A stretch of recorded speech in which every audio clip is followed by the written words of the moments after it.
I'm Bob Hallmark in studio today. Well, spring is well upon us now, and the cold temperatures are gone, warmer temperatures during the day, and of course, that means that the fields have greened up and the flowers have showed up. And that also means following the flowers are the traditional insects that join us here in East Texas.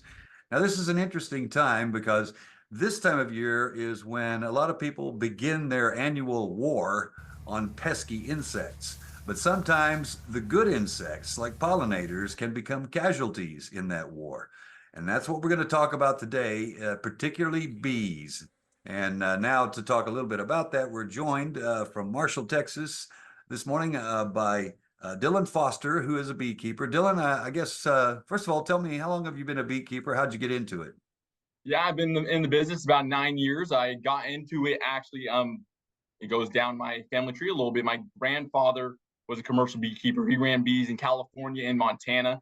So they would pollinate in the almonds in California in the valley, and then they'd go up to Montana and they'd produce honey.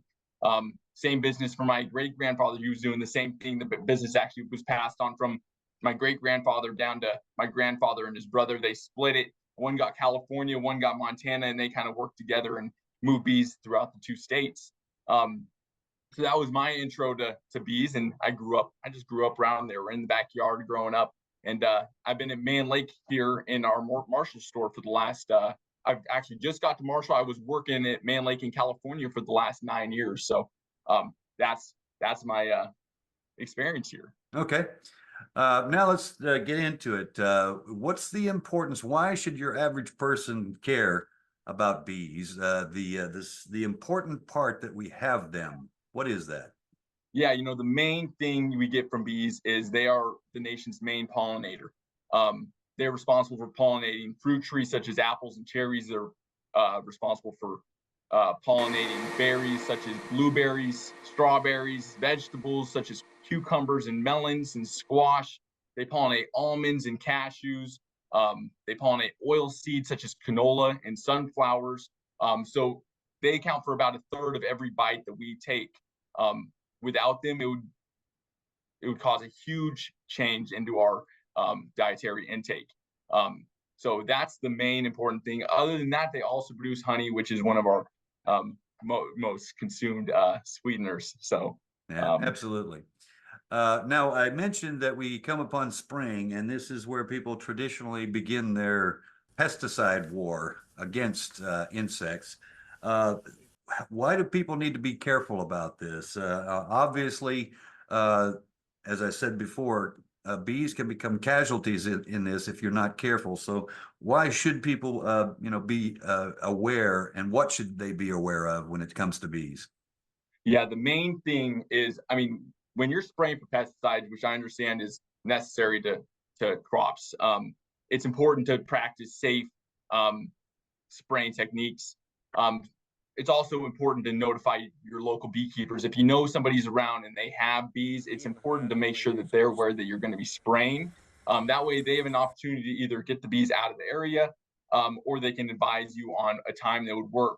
Um, Another thing is to spray when bees are not actively out and about flying. It's important to spray when the bees are back in the hive. So ideally at night, early in the morning, in the evening, sometime when the bees are not all flying and foraging and out working, because that direct contact is where you get the hardest impact of pesticides. You'll see impact on pesticides that are sprayed on their pollen sources, on their nectar sources, on their water sources, but it's not as harsh of an impact as it is when it is directly on the bee. It'll cause a weakened immune system. It's going to cause the bees not to live as long, and they just are not going to be as viable as producers as a bee that isn't sprayed on. With all that's going on, there's been some debate over the last 10 years as to whether bee populations are going up or down, because I guess there's, hives, whole hives can actually just disappear and that sort of thing.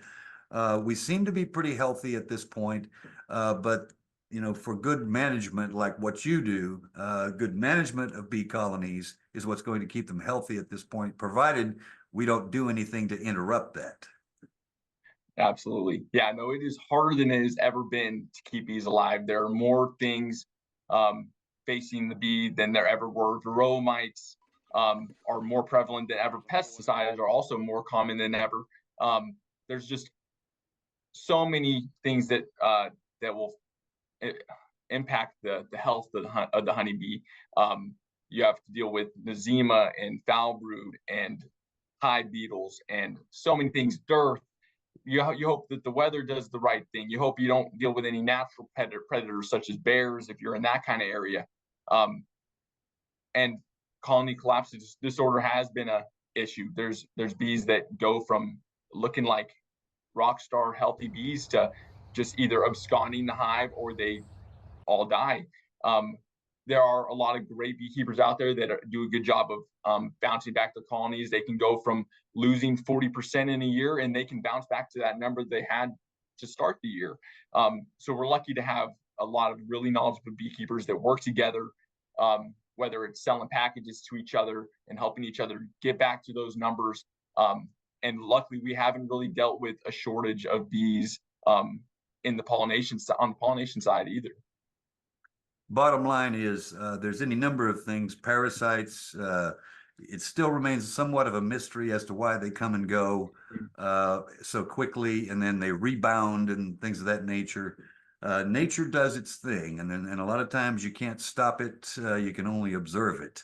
But the important part is that we do try to do the management part that we can do to keep bees healthy and alive, because that's going to keep men and women and children healthy and alive. That's right. All right. Is there a sense here of you're doing something that obviously has a purpose? What you do could very well depend on how successful a farmer or even a small gardener is out there. Because if you're doing your job well, then there's going to be plenty of bees out there to do cross pollination. Yeah, no, I hope that I can do whatever I can do to make the life of a beekeeper easier.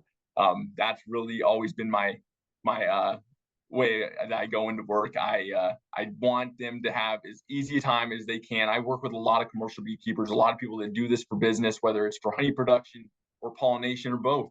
And I do whatever I can to make their job easier, give them a better chance of keeping bees alive, making sure they have things on time, because that's a big part of this business is having things when you need them. Beekeeping is a very temperamental business, and if you don't have things when you need them, things can go astray very quick. All right, Dylan, thank you so much for joining us today. I appreciate it. Thank you for having me. All right. And we'll have much more on this story tonight on KLTV 7 News. For KLTV Web Extra, I'm Bob Hallmark.